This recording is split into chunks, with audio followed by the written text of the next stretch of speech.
Boa noite a todos. Somos acadêmicos da FURME. O nosso grupo é composto pelo Christian, Tânia e Márcia. E o nosso experimento é sobre capacitores e suas capacitâncias. Hoje iremos trazer a vocês, então, conceitos e curiosidades que estão relacionados aos capacitores. E, por final, iremos mostrar a vocês um experimento que elucida muito bem o funcionamento destes em um circuito. Bom, inicialmente, podemos definir um capacitor como sendo um componente eletrônico responsável em guardar uma determinada quantidade de carga, além de possuir a função de estabilizar a tensão presente no circuito. Estes, fundamentalmente, são formados por duas placas condutoras, onde há entre elas um material dielétrico.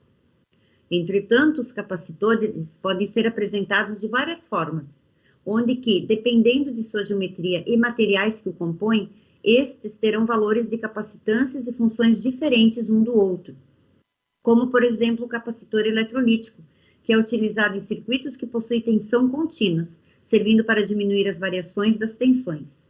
Ou também o de poliéster, utilizados em circuitos que tendem a possuir pulsos de tensão, acima do especificado no sistema, servindo para evitar um curto-circuito. Além disso, os capacitores também variam na forma da sua aplicação nos circuitos, como, por exemplo, os capacitores SMD, sendo esses montados nas placas por robôs devido ao seu tamanho. Um dos primeiros capacitores construídos foram os de óleo e papel, onde os seus componentes eram embebidos em cera de abelha, que servia como dielétrico. Mas, o que seria um dielétrico?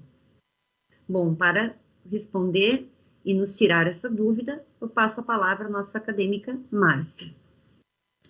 Um dielétrico pode ser definido como sendo um material isolante, que, dependendo de suas propriedades atômicas, definirá a intensidade desse dielétrico, afetando dessa forma na capacidade de armazenamento das cargas, onde esta propriedade de armazenamento é dada em termos de capacitância, podendo ser definida como sendo a capacidade de acumulação de cargas elétricas no capacitor. No sistema internacional, a capacitância possui como a unidade farad, que é equivalente a 1 coulomb por volt.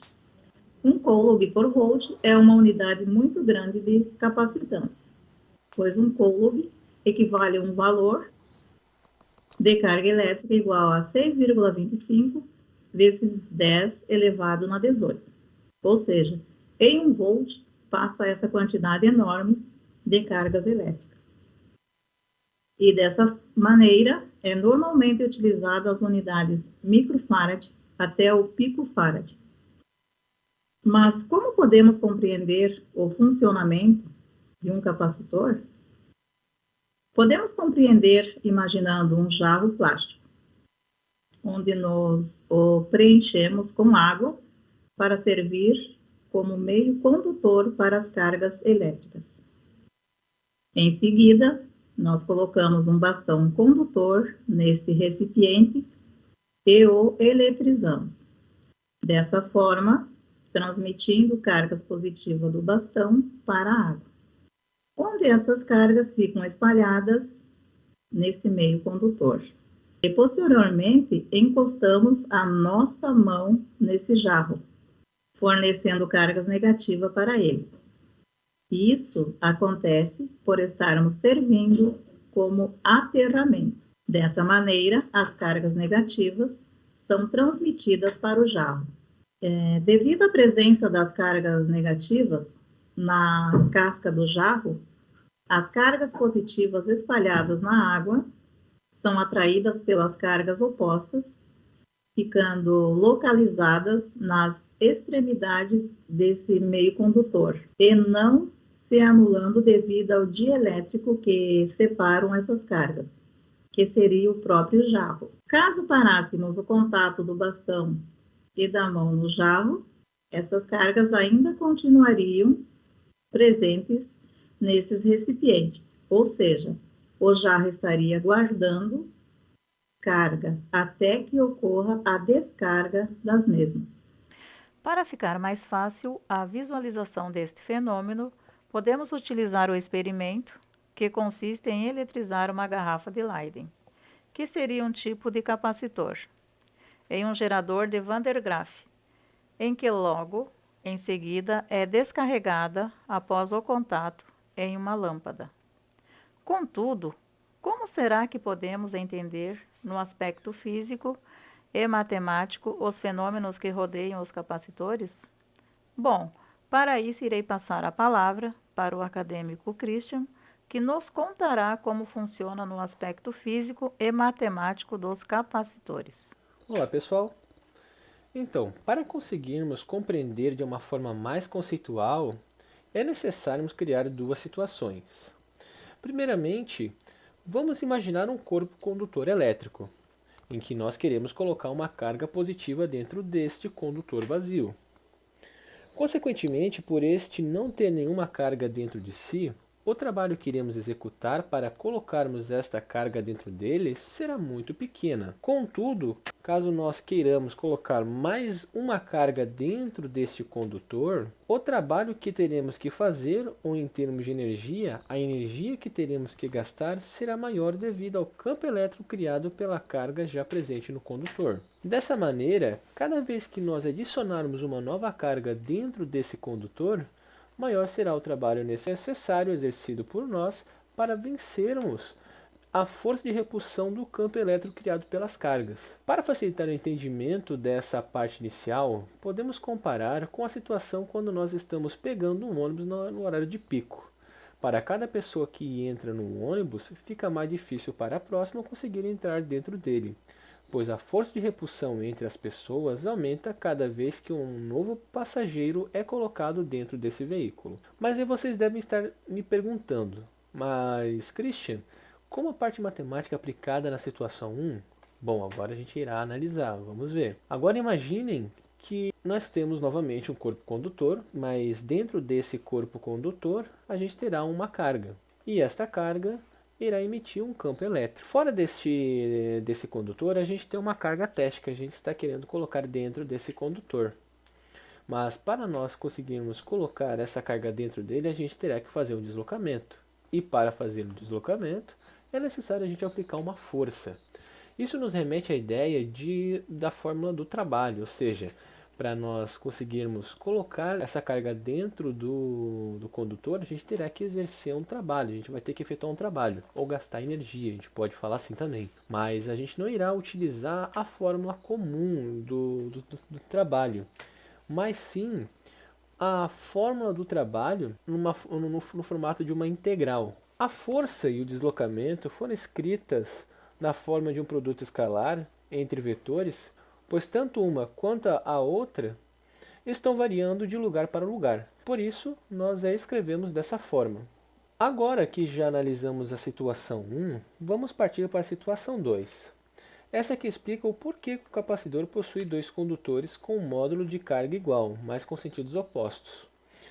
Sendo assim, imagine agora dois condutores, onde queremos colocar em um deles uma carga positiva. Contudo, dentro desse condutor que queremos colocar esta nova carga, já possui uma carga de mesmo sentido dentro de si. Dessa forma, iremos voltar para a situação 1, ou seja, para cada nova carga que adicionarmos, maior será o trabalho exercido para colocar esta nova carga. Mas, como temos um outro condutor para auxiliar, podemos fazer o seguinte. Para cada nova carga positiva que é adicionado, podemos também colocar uma carga negativa ao outro condutor, representado por essa bolinha roxa. Isso irá nos ajudar a adicionar uma nova carga positiva, pois esta carga negativa estaria atraindo a carga positiva que estamos querendo adicionar, além de estar equilibrando o sistema. Sendo assim, o trabalho que teríamos que executar, ou a energia que teríamos que gastar para adicionar, será a mesma para as quatro cargas. Analogamente, podemos comparar com um tratador que está tentando colocar um tigre em sua jaula. Provavelmente esse tratador, se este tentar colocar o tigre na jaula somente na base da força, este provavelmente iria se cansar cada vez que ele tentar prender o tigre. Mas caso ele coloque perto da sela do tigre um pedaço de carne, este provavelmente iria com menos resistência, facilitando o trabalho do tratador. A gente pode imaginar essa mesma situação fazer uma situação análoga para conseguirmos compreender isso. Ou seja, a gente coloca outro condutor próximo desse outro condutor positivo, facilitando assim a adição de uma nova carga. Dessa forma, esse fenômeno acontece porque os condutores estão ligados aos terminais de uma bateria, onde podemos constatar com essas duas situações que a capacidade de armazenamento ou capacitância de um capacitor tem relação com o trabalho exercido para colocarmos uma determinada quantidade de carga dentro deste, onde podemos descrever a capacitância como sendo a carga sobre a diferença de potencial elétrico.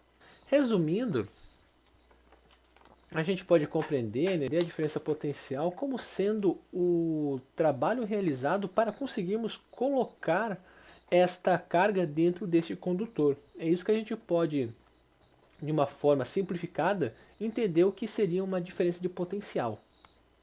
Após essa breve explicação sobre o funcionamento de um capacitor, irei passar a palavra para a Tânia, para ela estar mostrando algumas curiosidades que têm relação com os conceitos de capacitor e capacitância.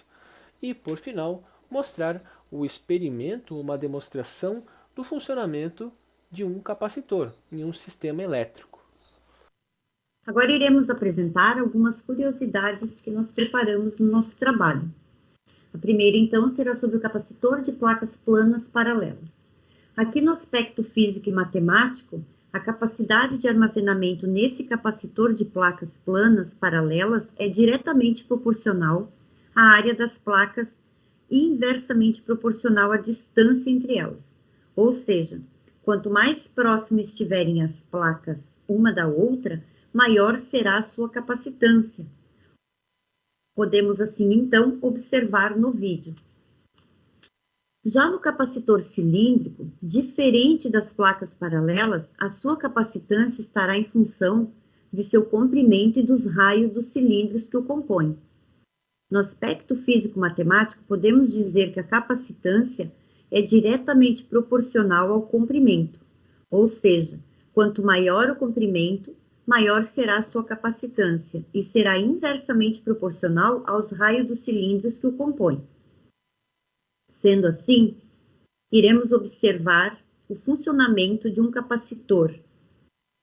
Criamos então um circuito a partir de um esquema feito em um emulador, onde demonstraremos a princípio um circuito sem capacitor e um com capacitor.